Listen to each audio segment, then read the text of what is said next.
15 years 15 साल बहुत ही लंबा समय होता है और इस समय के बाद कोई भी पार्टी को, कोई भी पॉलिटिकल पार्टी को अपने वादों से नहीं लेकिन अपने रिजल्ट से जज किया जाना चाहिए।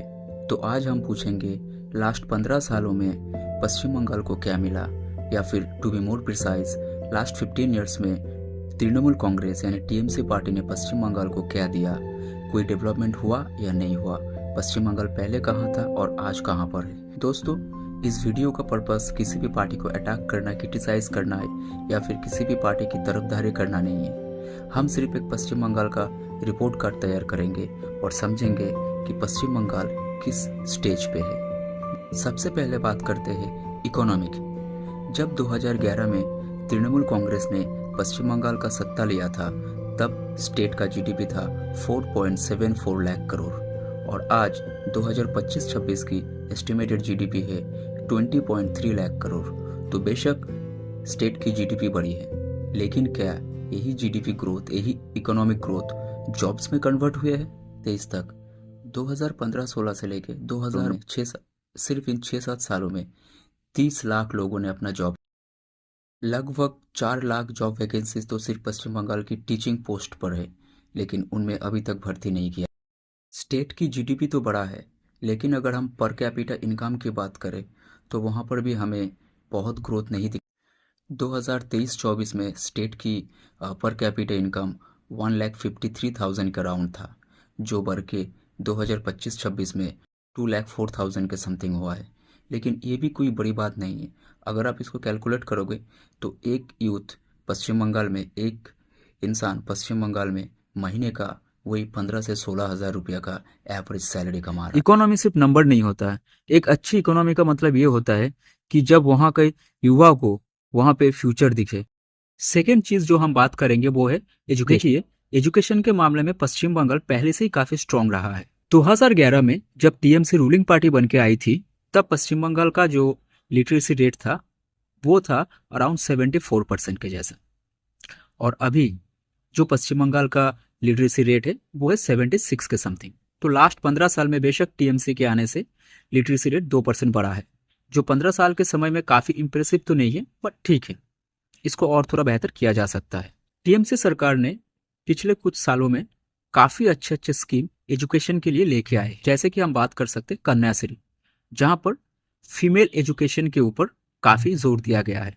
तरुणेर स्वप्न, ये भी एक पश्चिम बंगाल सरकार का स्कीम है, जहां पर 11 और 12 के बच्चों को, जो लोग बीपीएल फैमिली से आते हैं, जिन फैमिलीज का अर्निंग कम है, उन्हें टैबलेट, मोबाइल दिया जाता है ताकि वो लोग टेक्नोलॉजी से भी कनेक्ट कर पाए।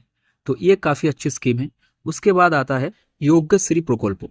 इसमें क्या होता है, गवर्नमेंट कंपैरेटिव एग्जाम्स के लिए स्टूडेंट को हेल्प करता है, और एक काफी अच्छा स्कीम है जो पश्चिम बंगाल सरकार ने इंट्रोड्यूस किया है, जो कि है स्टूडेंट क्रेडिट कार्ड, जहां पर 10 लाख तक की कोलैटरल फ्री लोन स्टूडेंट को मिलता है, जिससे कि वो अपनी पढ़ाई कर सकता है। तो ये सारे स्कीम्स काफी अच्छे साबित हुए हैं।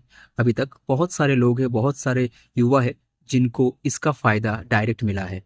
तो गवर्नमेंट के इस पुश के जरिए डेफिनेटली पश्चिम बंगाल लिटरेसी में तो आगे बढ़ रहा है, लेकिन वही डिग्रीज जॉब में कन्वर्ट नहीं हो पा रहे। डिग्री तो बढ़ रहा है, लेकिन उतनी जल्दी ही अपॉर्चुनिटी तेज नहीं हो रही है, जिसके चलते पश्चिम बंगाल के यूथ यहाँ पर पढ़ते हैं, तैयारी भी करते हैं और फिर जॉब के लिए बाहर मूव हो जाता है। इसके ऊपर हमने एक अलग से वीडियो बनाया है, अगर आपने नहीं देखा वो हमारे चैनल पे अवेलेबल है, मैं लिंक डिस्क्रिप्शन में डाल दूंगा, आप जाके जरूर चेक कर सकते हैं। हेल्थ के मामले में टीएमसी सरकार का फोकस काफी क्लियर रहा है। गवर्नमेंट डेटा की अनुଯାयी 70,000 करोड़ पश्चिम बंगाल के हेल्थ केयर में इन्वेस्ट किया जा चुका है। दीदी की सरकार ने 14 मेडिकल कॉलेज और 42 सुपर स्पेशलिटी हॉस्पिटल भी पश्चिम बंगाल को दिया है। स्वास्थ्य साथी से लेके चोखेरालो, शिशु साथी, पश्चिम बंगाल सरकार ने बार बार एक चीज दिखाया है कि health care is a right of its citizen, not a privilege. पूरे पश्चिम बंगाल में 13,500 जैसा सुस्वास्थ्य केंद्रों को भी सेटअप किया गया। 14,000 नए डॉक्टर्स को भी रिक्रूट किए गए।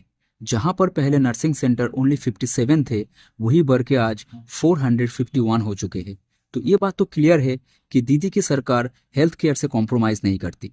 ऑफ कोर्स कुछ चीजों के ऊपर ध्यान देना अभी भी बाकी है, जैसे कि गवर्नमेंट हॉस्पिटल्स की इंफ्रास्ट्रक्चर, डॉक्टर पेशेंट रेशियो, इन सारे चीज़ों के ऊपर अभी भी ध्यान देना पड़ेगा। स्कीम्स तो काफ़ी पावरफुल है, लेकिन सिस्टम को और भी स्ट्रांग बनना पड़ेगा। तो नेक्स्ट हम बात करेंगे इंडस्ट्री और इन्वेस्टमेंट के। इंडस्ट्री और इन्वेस्टमेंट ये बंगाल के डेवलपमेंट के सबसे क्रिटिकल पिलर हैं। बंगाल के पास 90 लाख से ज़्यादा micro, small, medium enterprises, small से लेके मीडियम लेवल के बिजनेसेस होते हैं जो लोकल लोगों को जॉब देता है और इकोनॉमी का बैकबोन माना जाता है। ऐसे एमएसएमई बंगाल के पास 90 लाख से ज़्यादा है। एमएसएमई के बाद हम लोग बात कर सकते हैं आईटी और सर्विसेज सेक्टर की। ये सेक्टर वेस्ट बंगाल की इकोनॉमी में, मतलब ये सेक्टर्स इकोनॉमी को सपोर्ट करता है, लेकिन यहाँ पर कोई एक्सप्लोसिव ग्रोथ नहीं दिखती है। जैसे stability is good for economy, लेकिन यूथ एस्पिरेशन।